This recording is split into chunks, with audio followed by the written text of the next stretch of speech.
I realized I'm a god. Think I heard a bit when I murder shit. In a moment I'll be taking off a tourniquet. When I burn him and I hit him in the sternum, I don't even gotta enter, but I'm gonna win the tournament. That's what I'm all about.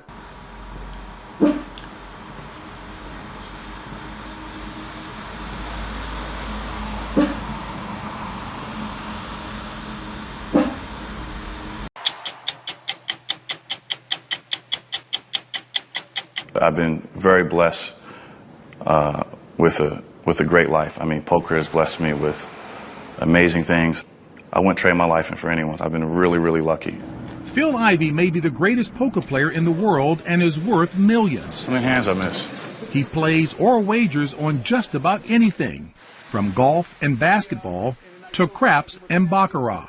I know him to be a sharp. You know him to be? A sharp. He's a very sharp player. He's a guy you just don't want in your joint. He's very, very smart. And very, very intense, as we saw firsthand when we asked him about accusations that he cheated 2 casinos out of over $20 million.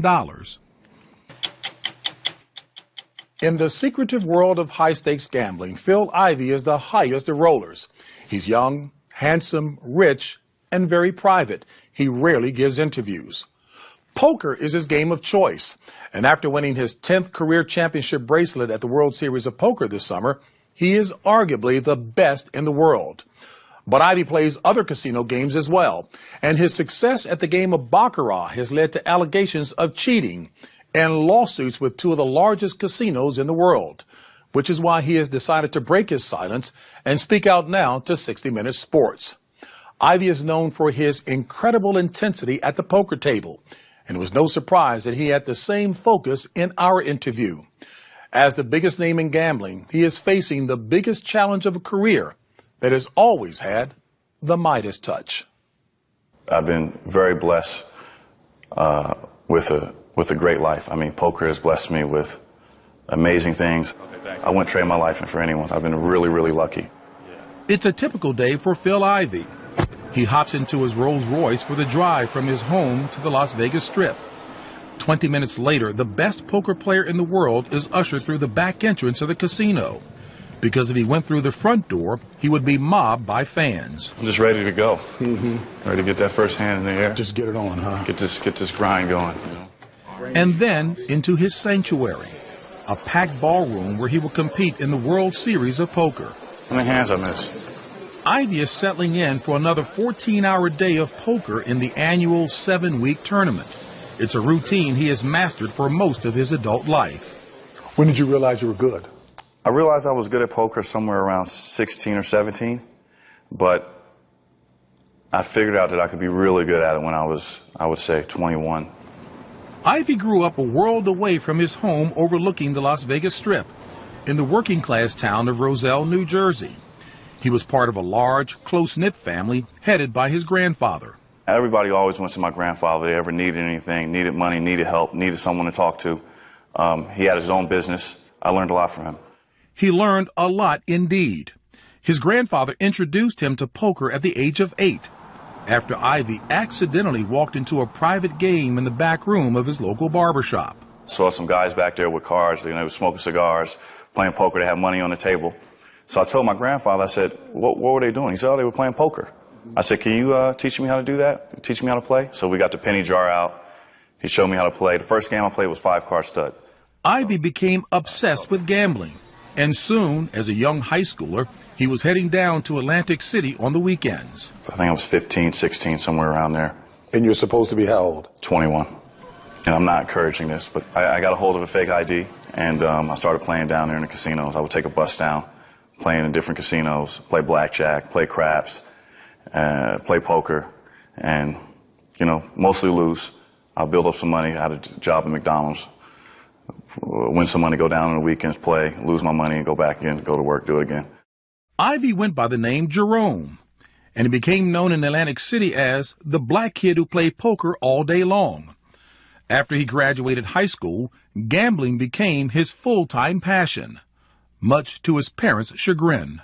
They hated it. You know, they didn't want me playing poker. You know, they wanted me to go to college and go that direction in life. But, you know, I love to play poker. I still do. It's something I just was attracted to from the very beginning. And that's all I wanted to do. And that's all I did. I played poker 15, 16 hours a day for like 10 years. Phil Ivey shot to international fame. By 25, he won 4 World Series of Poker bracelets. By 30, he became a brand with lots of endorsements.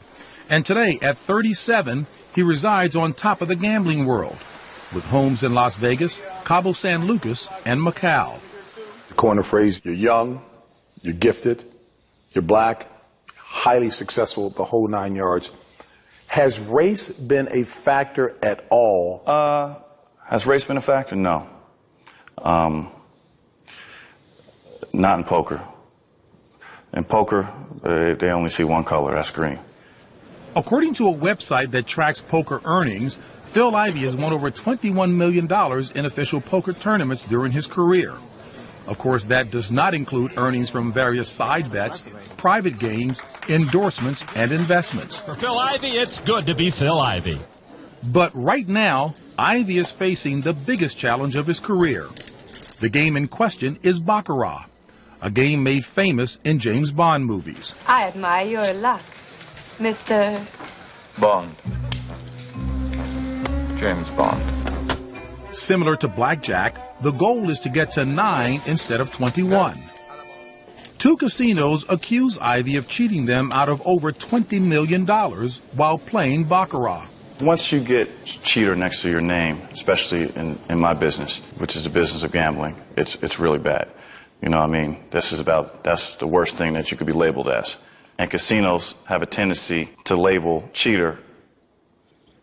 They take cheating and advantage play as the same thing, when it's a big, big difference. Advantage play is the term for any number of strategies used by players to exploit weaknesses in the house. It is an accepted practice among gamblers, but discouraged by casinos.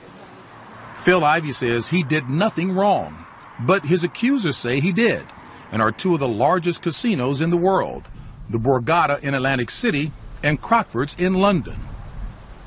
At the Borgata, Ivey won $9.6 million while playing Baccarat over 4 months in 2012.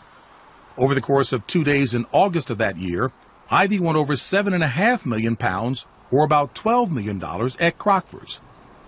The Borgata paid Ivey, but is now suing to get its money back.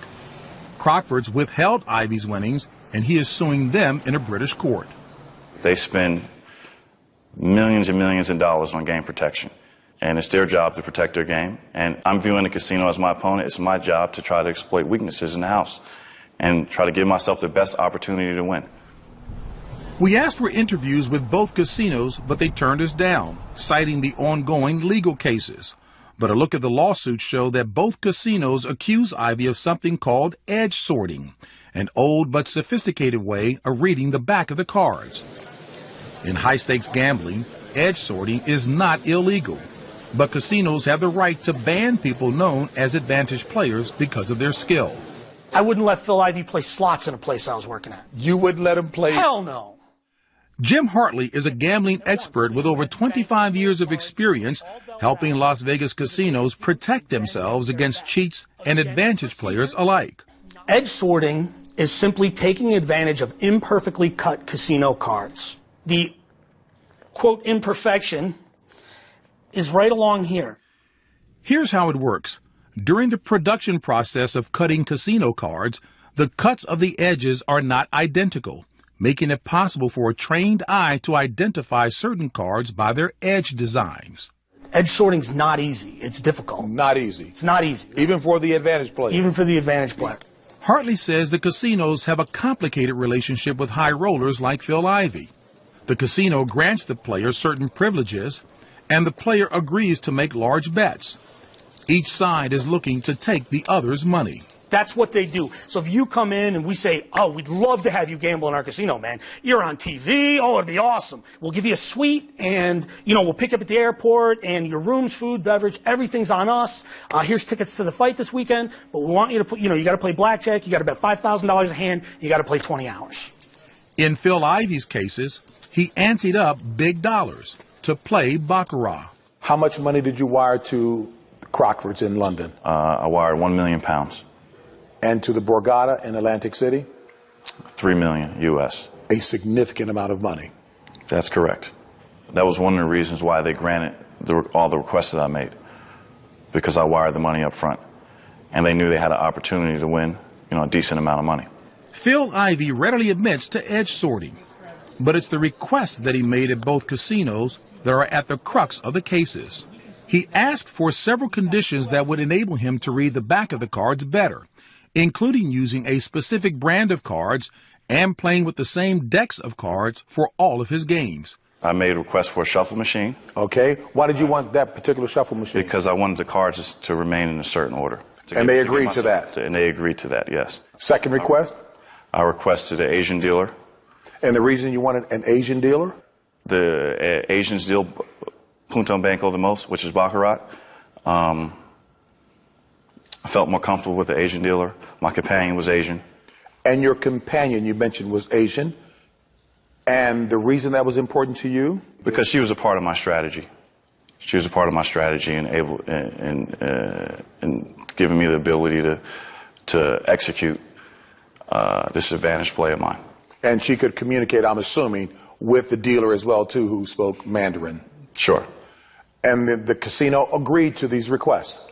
The casinos agreed to every request made. In both lawsuits, the casinos mention Ivey's Asian companion. Her name is Chen Yen Sun. She is a known advantage player who has been banned from other casinos in the past because of her expertise in edge sorting. The Borgata and Crockford's claim Sun spoke in Mandarin to the dealers and instructed them to turn cards so that she and Ivey could identify them. They don't like the way she plays. It's a competitive business. They don't want you coming in there winning their money. They want to win, just like I do. So if you're an advantage player, just like you're a card counter, they ask you not to play. So casinos have that right to say you can't play in our casino? Yeah, they have the right to say we don't want your business. But they did not say that at Crockford's about your companion, Miss Sun? No, they allowed her to play. Nor at the Borgata in Atlantic City? Nor at the Borgata. They agreed again to all of your requests? Once again, they agreed to all my requests. So, Phil, in your mind, how much of an advantage did your successful effort at edge sorting give you? I had somewhere around a 5 or 6% advantage. And guess what? I still could have lost. But in all fairness, to be candid about it, even the slightest advantage to someone with your skill level can be pretty significant. Sure, sure. And that's why I was in there. And the thing with Phil is, I know him to be a sharp. You know him to be? A sharp. He's a very sharp player. He's a guy you just don't want in your joint. He's very, very smart, and, he's got an edge, period. Both casinos allege that Ivey was not forthright in his reasons for making the requests and say that he led them to believe the requests were based on superstition. But Phil Ivey maintains he did nothing wrong. If I make a request and the house grants it, then how could that be cheating? That's me making a request to give myself an advantage, you granting it, saying it's okay. The casinos are saying that there is an implied contract, an agreement between the player, the advantage player, you, and the house, that you're going to play by fair rules, and that the fact that you did not divulge that the cards had a defect, in effect, was illegal, improper. You broke that implied contractual agreement. I disagree, and that's why we're going to court. Cheating is using a device or using having information available that both parties aren't privy to. Then that could be considered cheating. But having an advantage over a casino like such as card counting or edge sorting or ace sequencing is perfectly legal play. I haven't found not one expert that hasn't said that what I did was perfectly legal. We contacted several game protection experts for interviews, but most declined, claiming conflicts of interest with international casinos they work for. Jim Hartley was the only expert to talk to us on camera. He agrees with Ivey and says the Borgata and Crockfords have no one to blame but themselves. He made him look bad. He played him for a chump.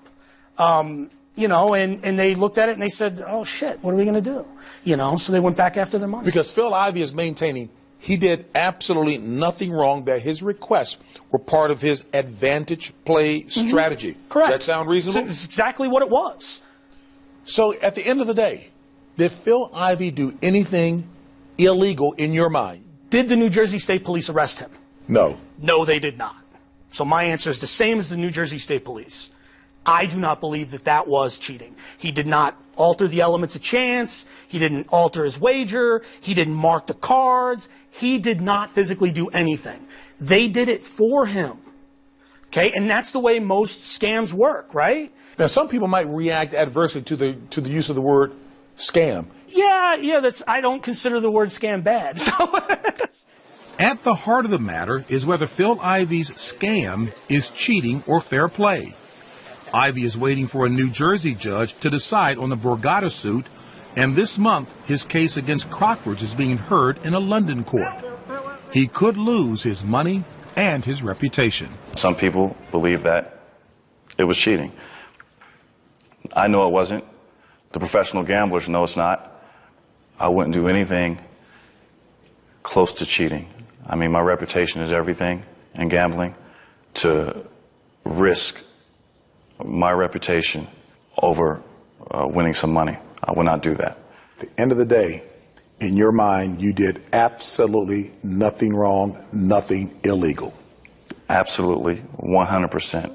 I did nothing wrong and nothing illegal.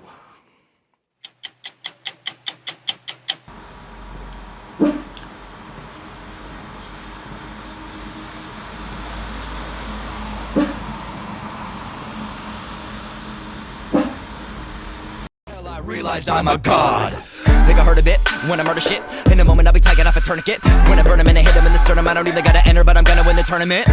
That's what I'm all about.